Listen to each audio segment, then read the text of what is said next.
थिक साइबु बिसोरखौ सालाफोरखौ बुनानै खिगुजोब अखानायै सोंबाय आङो खिगुखोना खिगुदिया बुनाया होननानै ओमफ्राय आबसुनि सेंग्राफ्रा बुंबाय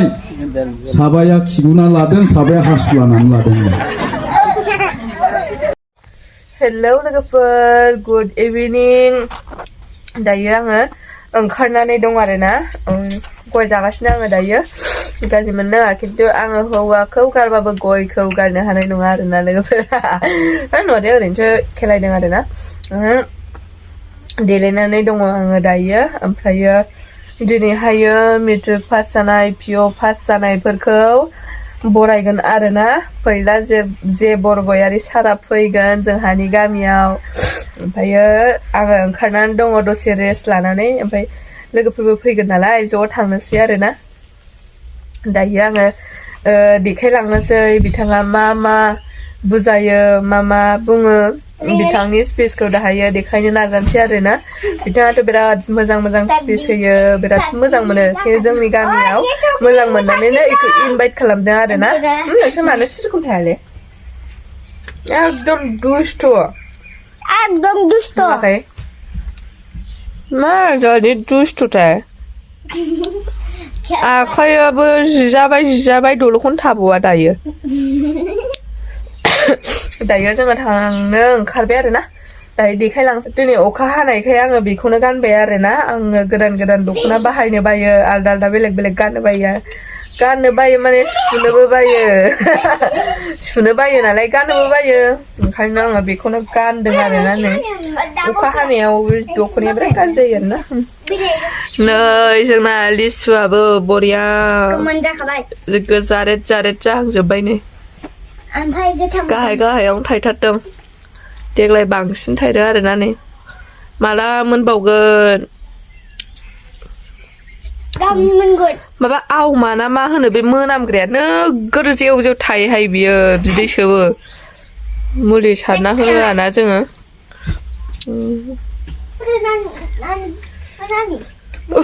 अखा हागासिनो नै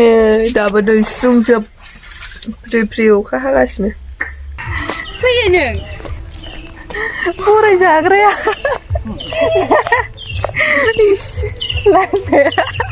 बिथांमोनखौनो बरायगोन मालाय दंफैलायो आयो फैलाया दंफैगोरखायो नै हनै बानायदो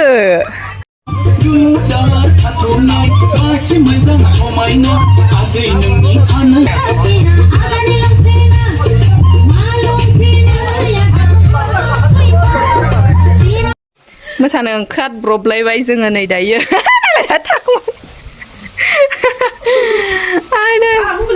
दसेनो नै बिलाय दसेनो ओंखारब्रबबाय जोङो मोसानो फैला सारखौ बरायनो थाखाय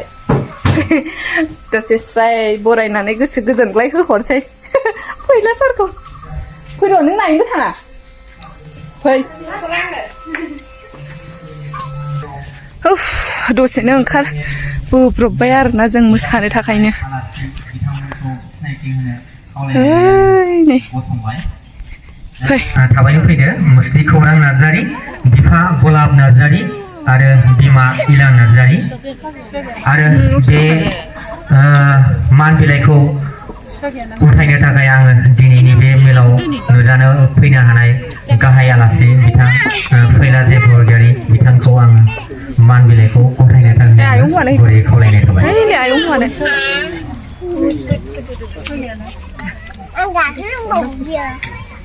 बिफाया सफैयासै ना औ दे बयबो आखाइ खमना हो बिथाङानो जाहैबाय खौरां नार्जारि कारिगाव हाई स्कुलनिफ्राय आरो गुबै फरायसालिया माइगं बाथौ फरायसालि बिथाङा 482 नाम्बार लानानै गासै 80.33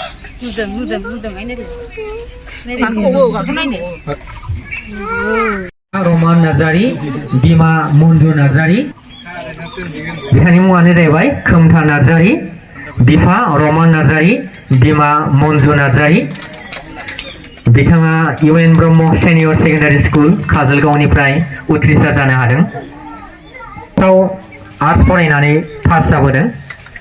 आरो बिथांनि गासै नम्बरा 200 डनालिसा नार्जारी बयबो आखाइ खमना हो डनालिसा नार्जारी बिफा केलथें नार्जारी आरो बिमा सुमति नार्जारी बिथाङा जाहैबाय इउएन बिफा सन्जीब बसुमतारी बिमा रसना बसुमतारी बिथाङा जाहैबाय इउएन ब्रह्म सिनियर सेकेन्डारि स्कुलनिफ्राय उथ्रिसार जानो हादों मीना नार्जारी आरो रमान नार्जारी आरो बिनि मान बिलाइखौ हरनो थाखाय आं लानानै पास जानो हादों बिथांनि गासै नम्बरा बिफा केदार बसुमतारी बिमा रांगाव बसुमतारी बिथांमोनखौबो सारियाव फैनो थाखाय खावलायबाय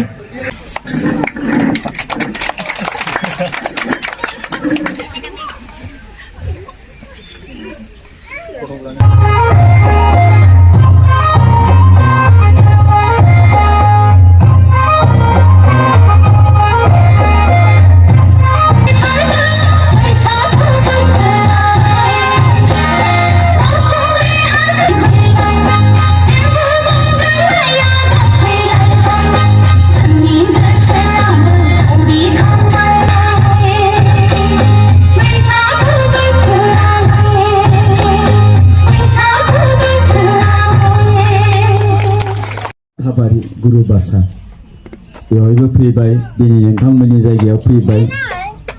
मालाबा क'क्राझाराव उदालगुरियाव बाक्सायाव सनितपुराव गोबां जायगायावनो बेबायदि हाबाफारियाव बाहागो लानो मोनदों बाहागो लानो मोननानै गोजोननाय मोनो जोंनि फरायसाफोरखौ बरायनानै दिनै नोंथांमोननि गामिनि जायफ्रा मेट्रिक पास जाबाय हायार सेकेन्डारि पास जाबाय स' बिसोरखौबो बरायनो मोननानै लोगो मोननानै गोसोखौ खोब गोजोननाय मोनो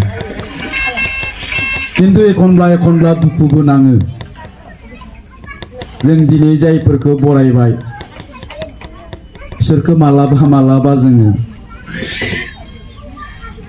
गोदाव सोराव नुयो आरोखि मालाबा सोरखौबा गान्जा सोबनाय डेनड्राइट जानाय ड्राग्स एडिक्टेड जानाय जौ फाग्ला जानाय बाइकनि फाग्ला जानाय हिन्जावनि फाग्ला जानाय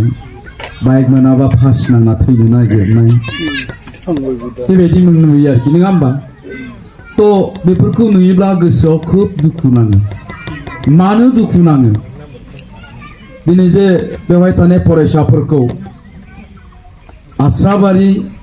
गामि आफादा बरायबाय गामिनि साफ्रोमबो गेदेर गोलावफ्रा बरायबाय मानो खारन बिसोरनि सायाव गोबां आसा दं गोबां सिमां दङ बिसोरनो मोनसे समाव बे गामिखौ दैदेननांगोन आरो बिसोर साफ्रोमबो गथ'फ्रा नोंथांमोननि न'खरनि भबिष्यत इयुन बिसोरखौ थांखिनानै जोङो जोंनि न'खरखौ फोसाबनायनि जौगाहोनायनि सिमां नुदों नङा होमबा मानो खारन बिसोरो साफा गेदेर मानसि जानो हायो दिनै सोर 3rd डिभिजन मोनदों 2nd डिभिजन मोनदों 1st डिभिजन मोनदों बेफोर गासिखौबो दोनजोब जायखिजाया बिसोरो साफा गेदेर मानसि जानो हायो जोंनि जातिनि दैदेनगिरि जानो हायो थुनलाइगिरि जानो हायो साफा प्रफेसर जानो हायो मास्टार जानो हायो साइन्टिस्ट जानो हायो एसएस आईएएस आईपीएस अफिसार जानो हायो आरो बिसोर जानो हायोखायनो बिसोरनियाव जोंहा गोबां सिमां दङ दा खिन्थु जोङो जोंनि नैबेफोर सिमांफोरखौ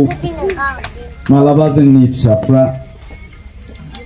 तेरे बेतेर खालामो नङा होमबा दाखालि 9 खालार खालि मेनि 9 खालार दिनैनिफ्राय थारमाने 10 दिन सिगां आङो बिलिफां टाइमाव एसे लामायाव सासे मानसिनो लोगोजों माने फन रायलायबाय दंमोन थ' जेला फन रायलायबाय थायो लोगोजों अब्ला बे मोनायाव दे ओरैनो 7:30 8टासो बाजियाव आंनि सेरजों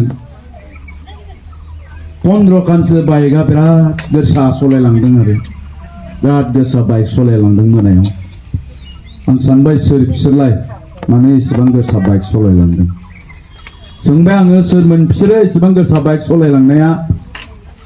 दसे उनाव मिथिबाय जोंनि आन्चलिक एबसुनि सेंग्राफोर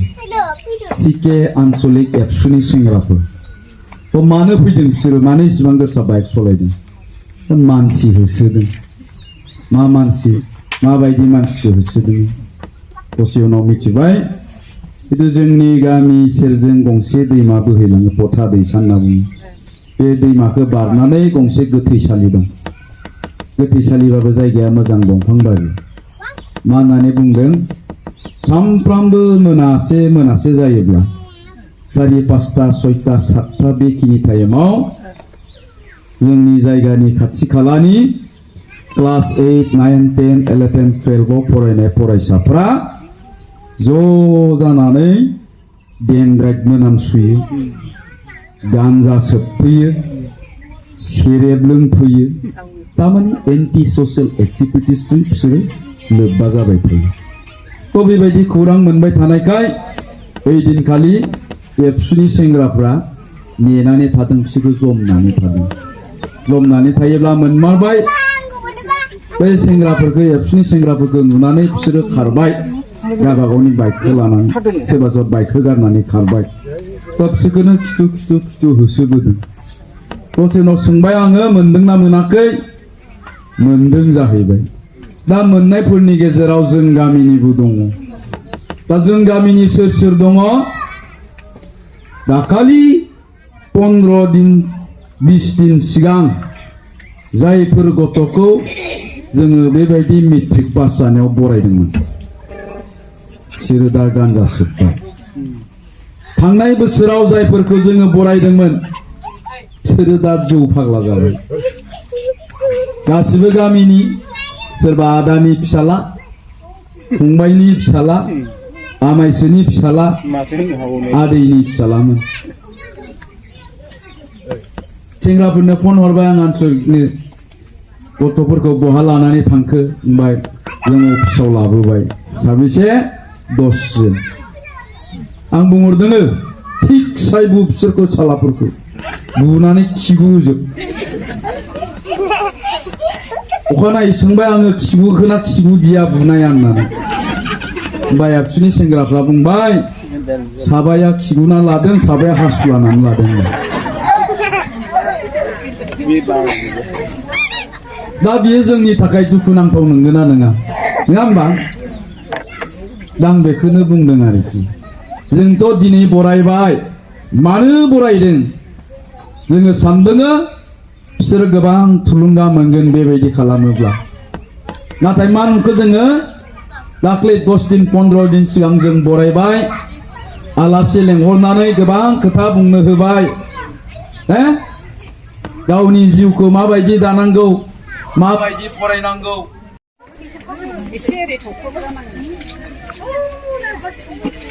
आरो नै बिदि बुंना होदिलायबाय खर'आ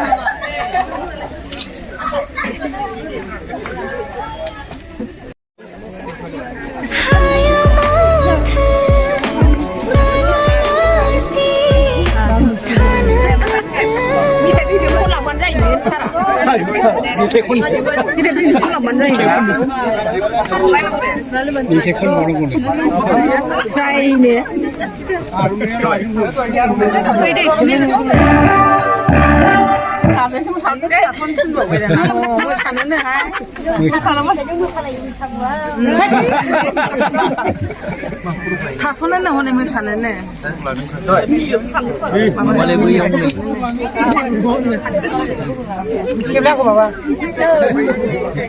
आफादगिरि लोगोसे गामिनि गावबा आरो बिथांनि मानसि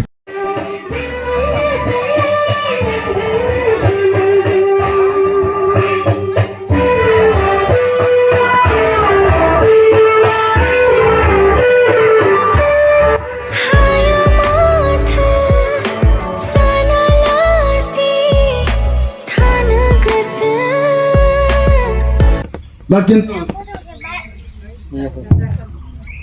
माइखौ फिनज्राव गारहरदोंलै आं बिदिखौ